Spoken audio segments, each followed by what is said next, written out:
Hoje nós vamos concluir, então, o assunto que estamos a tratar durante algumas quartas-feiras sobre a armadura de Deus.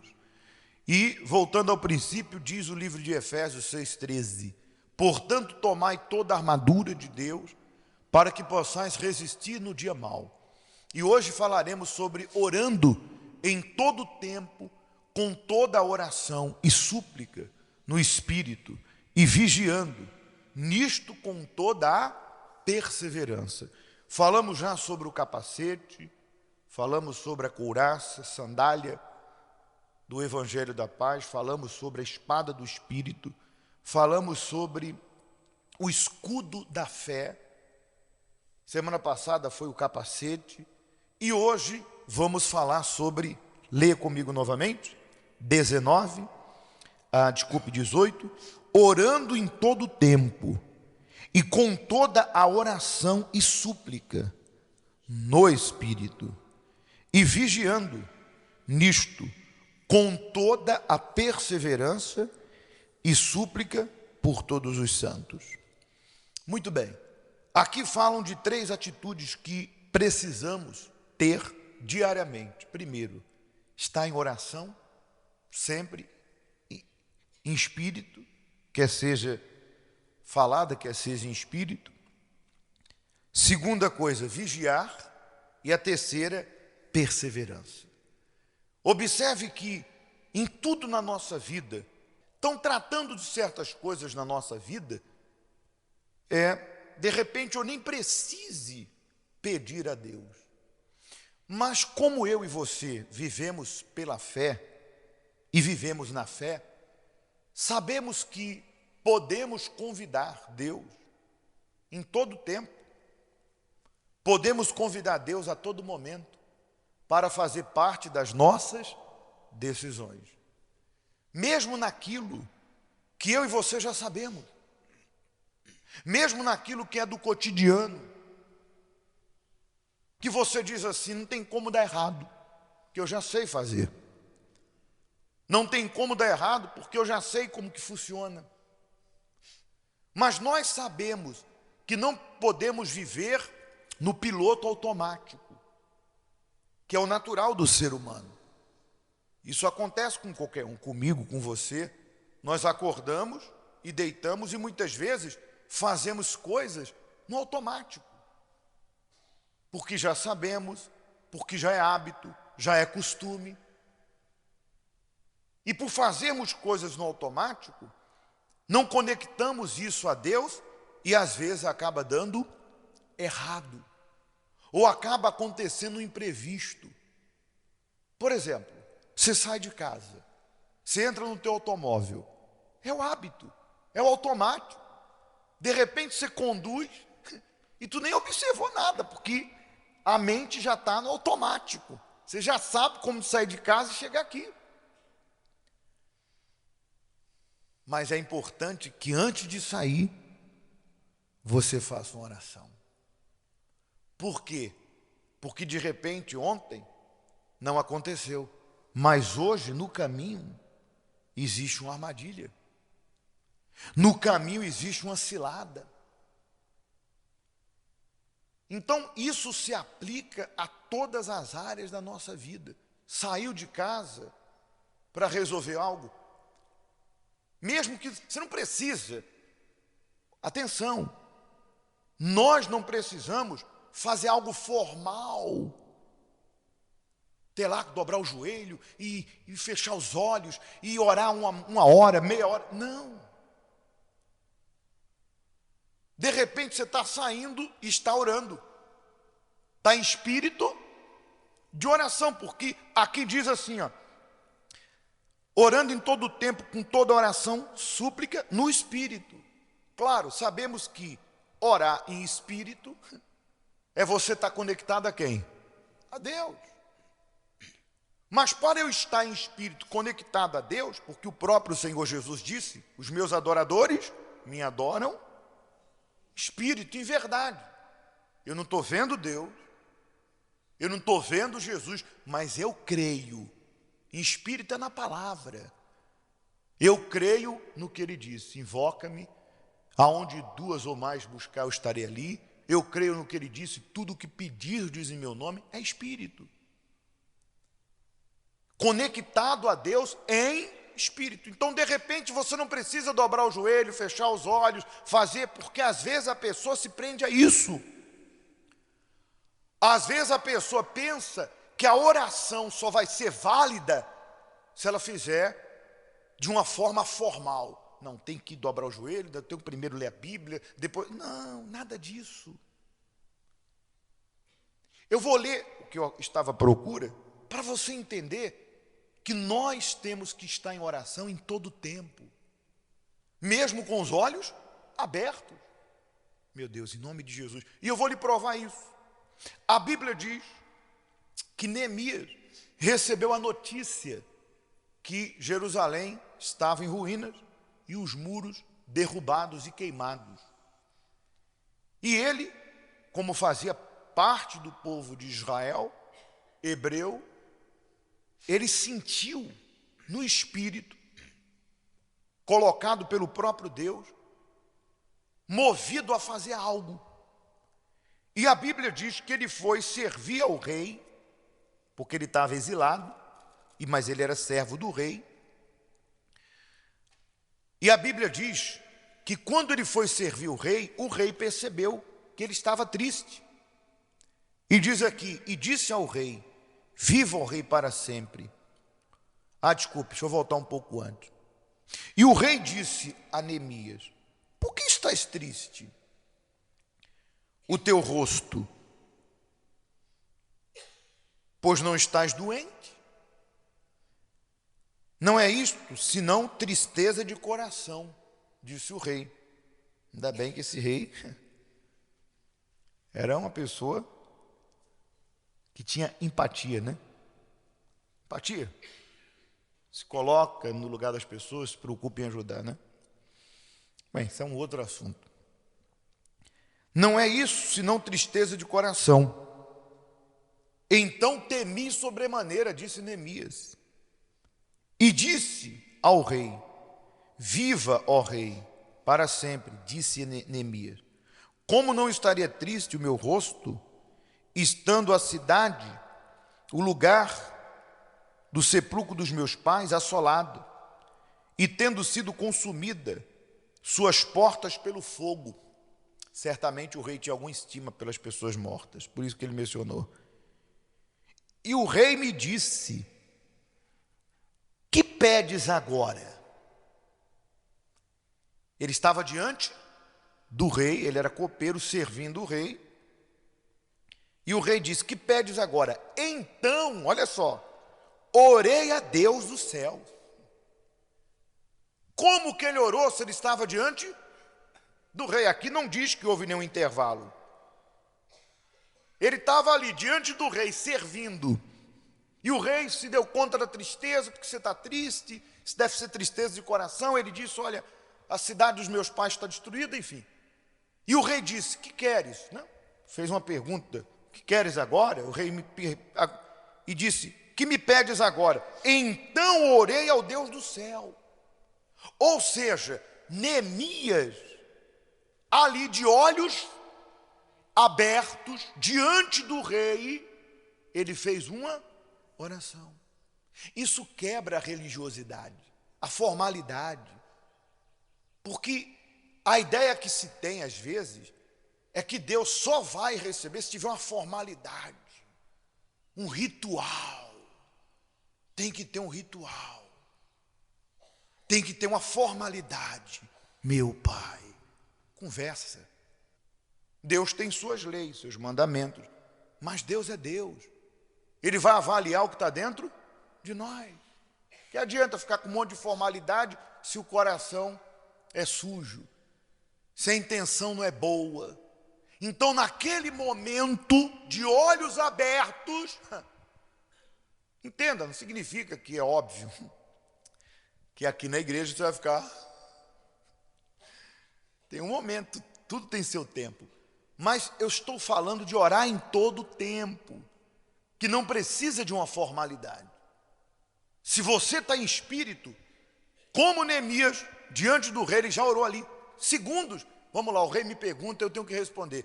O que eu posso fazer por você, Flávio? Meu Deus, abençoa em nome de Jesus. Dentro de mim. Meu Deus, abençoa que eu vou pedir agora. Pronto. Aí ele falou e disse: se era o teu agrado, rei, se o teu servo é aceito em tua presença, peço que me venha ajudar a cidade dos meus pais. E aí, ele pediu e o rei concedeu tudo. A oração foi atendida. Então, orar em todo tempo, com súplica em espírito, eu e você estarmos conectados a Deus, e eu e você convidarmos Deus para fazer parte de tudo da nossa vida. Vai sair de casa, meu Deus, vai diante de mim. Vai tratar de um assunto no trabalho, Deus, coloca a tua mão. Vai falar com alguém a respeito de alguma coisa, meu Deus, me dá sabedoria. Porque a partir do momento que Deus vê que eu e você estamos contando com Ele para tudo, Deus, Ele vai de uma certa forma se agradar, porque Ele está vendo que cremos que a providência dEle, os cuidados dEle, é muito maior do que aquilo que a gente já sabe fazer. Repito, se Deus vê que contamos com Ele, buscamos nele, estamos conectados a Ele, pedindo ajuda, Ele vai ver que não nos sentimos autossuficientes a ponto de achar que já dominamos tudo e sabemos de tudo. E de uma certa forma, revelamos arrogância nessa maneira de agir.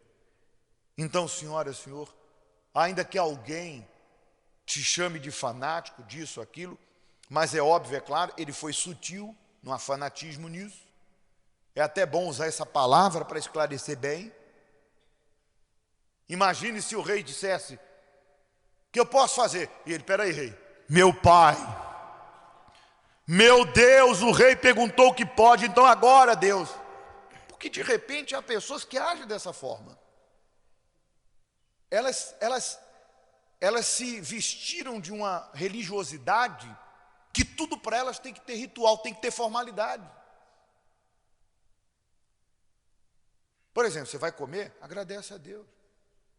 Está num lugar público, não precisa você: meu Deus, obrigado por essa comida. Está olhando o quê? Não, sutil, de uma forma espírito, meu Deus, obrigado. Cada lugar é um lugar, mas eu tenho que estar conectado a quem? A Deus. Eu tenho que convidar Deus para tudo. Amém? Tudo. Está lá com a prisão de ventre, meu Deus. Oh, Deus. O quê? Só sabe qual é a necessidade de ir a uma casa de banho quem está 3 dias sem ir. Não convida Deus para fazer parte de tudo na sua vida, não, que você vai ver. Fica aí no piloto automático, com autossuficiência. Ah, eu já domino, eu já manjo, eu já entendo. Vai nessa. É nessa que muitos perderam a vida. É nessa que muitos perderam a chance. É nessa que muitos deram com a cara na parede. Porque sabiam de tudo, dominavam tudo, mas naquele dia o diabo armou uma cilada. E se não tiver Deus no meio, então, primeiro passo é orar em todo o tempo. E aí, por último, segundo e último, é vigiando nisto, com toda perseverança. Veja que vigiar nada mais é do que nos manter alertas, atentos. Observe que antigamente existia as torres de vigília nas fortalezas, né? E aquele vigia aquele atalaia tinha que ficar atento. Se o inimigo viesse, ele tinha que tocar a trombeta e anunciar. Então ele tinha que estar atento. E está lá escrito que se ele não vigiasse, não tocasse a trombeta, o sangue de quem morresse ia ser cobrado dele. Imagine você, outrora eu e você vivíamos uma vida miserável. Não estou falando de dinheiro, não. Psicológica, emocional. Lembra das coisas ridículas que nos submetemos? A vergonha. Comemos o pão que o diabo amassou no emocional, no psicológico, no financeiro, em tudo. Sofríamos porque não conhecíamos a verdade. Fazemos coisas ridículas para agradar o diabo. que usava pessoas para nos manipular e etc e tal, se submetendo ao pecado, à sujeira, à podridão. Aí o Senhor brilha a luz, me revela a sua palavra, que é o caminho, a verdade, que liberta. Hoje eu conheço a verdade, mas por não vigiar, estou vivendo na mentira. Conhecedor da palavra, continuo fretando com o diabo. Pense. Antigamente eu sofria por não conhecer, hoje eu vou sofrer porque conheço e não pratico. Porque o segundo estado de quem conhece e não pratica é pior do que o primeiro. Eu estou vacilando. Imagine se Jesus volta e eu estou no pecado. Eu vou ser condenado sabendo que eu não deveria estar naquela condição. Imagine se eu parto desse mundo naquela condição. Eu vou ser condenado conhecendo o caminho da verdade. Então vigie. Vigie com quem você anda. Vigie o que você fala, o que você vê, o que você ouve. Isso serve para todos nós. Não só para você, para mim, para todo mundo. Cuidado. Porque se tem alguém que conhece a Bíblia, se chama Satanás, está condenado lá no inferno. Cuidado. O diabo vai armar cilada. Para você, mulher, para você, homem. O diabo vai sugerir, ele vai tentar na carne, vigie. Jesus disse, quem está de pé, cuide para que não caia, vigie. Veja que uma coisa puxa a outra. Eu oro, eu vigio, e qual é o último? Toda perseverança e súplica por todos os santos, não é santo de idolatria não, por todos que servem a Deus. Com toda súplica e perseverança, com toda perseverança. Terceira e última coisa, que é a mais importante de todas, persevere. Infelizmente, muitos se cansaram de servir a Deus, porque eu e você não servimos ao homem, à instituição. Nós estamos aqui porque é o lugar de adoração. Deus usa o pastor, mas eu digo para si uma coisa, o que eu estou lhe dando aqui é uma fração do que você precisa. Porque o que você mais precisa, você tem que buscar todos os dias em sua casa. Você tem que manter uma comunhão, uma vida com Deus. Jesus não te revelou a verdade para você depender de mim. Jesus não te revelou a verdade para você depender da igreja. Depender da igreja, do pastor, para te estimular a ler a Bíblia, para te estimular a praticar, para te estimular a viver a fé. Não, você não precisa disso. Você que conhece, você sabe o caminho. Você sabe que a oração é a primeira coisa e não a última. Eu não preciso dizer isso para si. Você sabe que se você tem um desafio na tua vida e você quer um milagre, vai para o altar. Você não precisa esperar eu te convidar a fazer um voto para uma família ou uma prova com Deus por um determinado objetivo, porque você sabe que quando nós aceitamos Jesus, estamos salvos, porque a salvação está em Jesus Cristo. Mas se você tem um desafio, um problema, se você quer um milagre, uma providência divina, você precisa manifestar fé. E ninguém precisa te dizer quando ou como. Você sabe que a oração tem poder, o jejum tem poder, o voto tem poder, o altar tem poder. Então você não tem que esperar o pastor te dizer. Não, você sabe. Então vá lá e tome posse daquilo que você já sabe.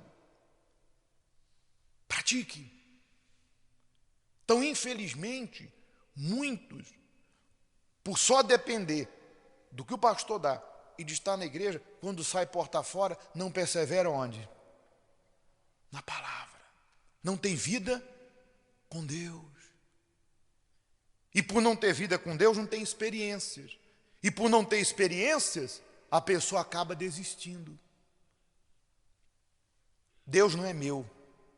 Deus não é da igreja. Deus é de todos. Persevere. Se não aconteceu hoje, vai acontecer amanhã.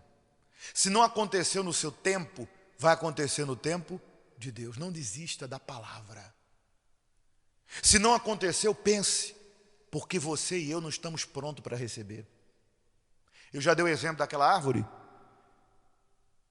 que começa a formar os galhos e mesmo tendo um bom tempo de de crescida e de nascida não produz porque os galhos ainda não estão prontos para receber o peso do fruto.